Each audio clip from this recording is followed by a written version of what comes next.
अमर, खरं तर पेट्रोल डिझेलच्या दरवाढीमुळे आपण पाहतो की सध्या राज्यभरामध्ये एक संतापाची लाट पाहायला मिळते आणि आता सरकार म्हणतंय की सार्वजनिक वाहतुकीचा वापर करा, तुम्ही पब्लिक ट्रान्सपोर्टचा वापर करा. मात्र कोल्हापूर सारख्या जिल्ह्यामध्ये पब्लिक ट्रान्सपोर्ट तितकं सक्षम आहे का? काय कोल्हापूरकरांच्या प्रतिक्रिया?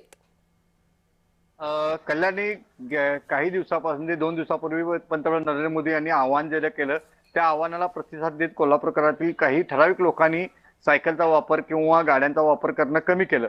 परंतु आता प्रत्येक ठिकाणी जाणं हे गाडीच साईड लागते आणि काल तर कोल्हापुरामध्ये बऱ्याच पेट्रोल पंपावर पेट्रोल शिल्लक नव्हतं, कारण ज्या पंपावर पेट्रोल ज्या ठिकाणाहून येते त्या ठिकाणचे टँकर आले नव्हते, त्यामुळे काल कोल्हापुरातील पेट्रोल संपले असे सगळ्या ठिकाणी बोर्ड लागले होते.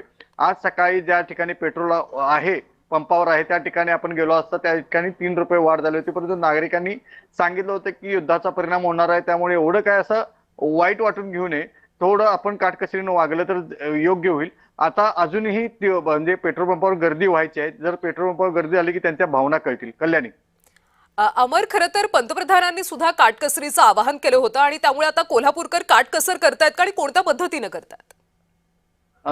कोल्हापूरकर हे काटकसरीने वागणारेच आहेत पहिल्यापासून, कारण काल सगळ्यात मोठा झटका कोल्हापूर जिल्ह्यातील सर्व साखर व्यापारी म्हणजे ऊस उत्पादक सगळ्यात जास्त कोल्हापूर जिल्ह्यामध्ये, आणि त्या ऊस उत्पादकांना आता काल झटका बसलाय की निर्यात बंदी, त्यामुळे साखर निर्यात बंदी झाली. त्याचबरोबर आता पेट्रोल वाढलं, यामुळे एक वेगळ्या प्रकारची आता वाटचाल चालू झाली दिसते.